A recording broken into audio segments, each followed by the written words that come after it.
Welcome to Hamer Reviews. My name's Christopher Hamer and this is a review of the Nikon Coolpix B600. The Nikon Coolpix B600 is part of what you'd call a digital super zoom family. In this case, it covers 24 to 1440 millimeters, a massive zoom range, and it's paired with a 16 megapixel sensor and full HD video recording. On paper, this camera should be absolutely fantastic. The reality, however, when you get down to using this on a day-to-day basis is that it's actually a really frustrating camera to use, especially if you're a more advanced photographer. The main reason for this is that it has very few manual controls. I was actually quite surprised when I first got my hands on it. It doesn't have manual shutter program, it doesn't have a program mode that you can influence, it doesn't have shutter priority or aperture priority. You're literally stuck with automatic modes of various descriptions, from scene modes, as you're probably used to from most compacts, or a sport mode, which I actually found was most useful, and nighttime photography and landscape photography and of that like. This lack of control means that if you're a more advanced photographer, you can't actually do very much with the camera beyond point it at an object, zoom as much as you want to, and press the shutter button. Yes, it does have a phenomenal zoom range.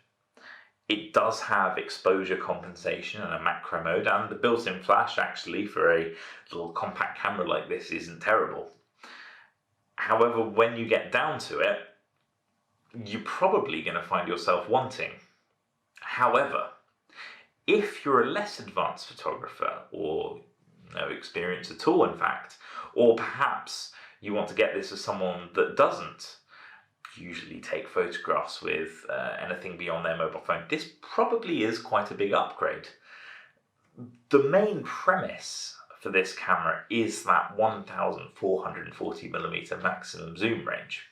If you think about a traditional DSLR or mirrorless camera system, most manufacturers' lenses top out at around 800 millimeters. There are exceptions to that, but generally speaking, and those lenses cost thousands of pounds, usually over 10,000. So to be able to get that zoom range in such a little compact camera is actually quite cool. You may well have seen news stories about the Nikon P1000, which is also part of the Coolpix family.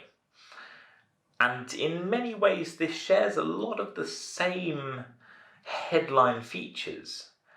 The problem is that even for those that do have a lot of knowledge about photography, this probably is quite a difficult camera to get good photos from.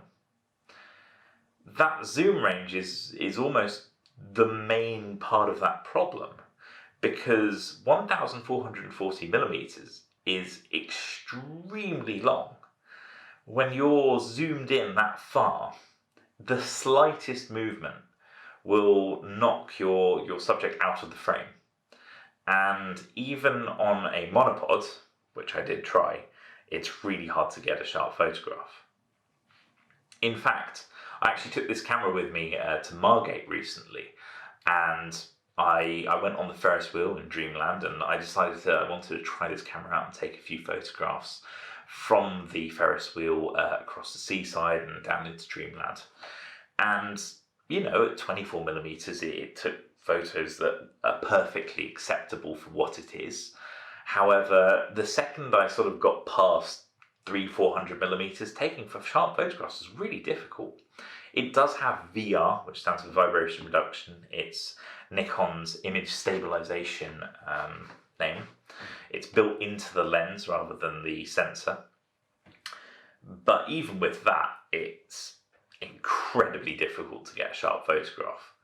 it was quite funny. I had a look at the Nikon Promotional page just to remind myself of some of the main details earlier on today, and I noticed they had a gallery of photographs that was showing off what this camera is capable of, and there was this picture of a lake, and then in the distance you can see a canoe with two people in it, and then they show a picture of the whole lake as a whole, and then they show a zoomed in photo of the people in the canoe itself. Now, given that canoe is moving, given that you can't really change the settings on this camera, and that they were using 1440mm to demonstrate this amazing zoom range, they must have had one hell of a tripod, because I certainly don't think I could have got that photograph with this camera.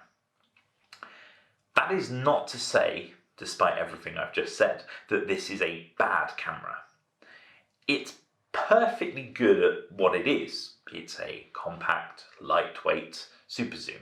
The build quality isn't phenomenal. There is some metal which makes it feel chunky. The grip is fairly good, and I do actually quite like this rounded off corner, which is carried over from some of Nikon's more professional gear, which makes it much easier to hold like this. But the camera itself, it's okay. It's perfectly fine. But if you want to do anything more than the odd snapshot, and certainly not all your photographs at 1440mm, then it's probably not the camera for you. It wouldn't surprise me if a lot of people that are into taking bird photography or nature photography in general might think this is a great travel camera. I could not recommend it. I think for that purpose, it's probably going to be the most frustrating thing you buy. Even in sport mode, which kind of bumps the shutter speed a little bit, and in favour of a little bit of a higher ISO setting, it just is really difficult to get good photographs, and if it gets to dusk, it's completely pointless. The low light performance of this camera isn't very good. It does have Wi-Fi and Bluetooth, and the screen on the back, it's okay. It certainly feels last generation. It doesn't even feel as nice as the screen that was on my D300 all those years ago, which I think was the same resolution. It's quite difficult to see it in bright light. It's very glossy. Supposedly it's treated with an anti-reflection coating, but I certainly couldn't see that. The battery life is okay. It's nothing special. You can charge it over USB though, so at least it's easy enough to charge. But I keep on coming back to how difficult this camera is to use. And if I can't easily take photographs with a camera, then I'm probably going to grab my phone. And if I'm grabbing my phone instead of the camera I'm carrying specifically to take photographs, I don't see the point of it. So to summarize, I'm somewhat torn. On the one hand, for anyone that knows anything about photography, this is probably the most frustrating camera you will ever use. On the other hand, if there's someone that doesn't have any experience, it's probably a very easy camera to use, and if they're not using the whole zoom range, they'll probably get some good photographs, though I wonder whether they'll get frustrated as well. It's well built for the price point, and it, in black, looks okay. I really, really do dislike this red metallic paintwork. But would I spend my money on it?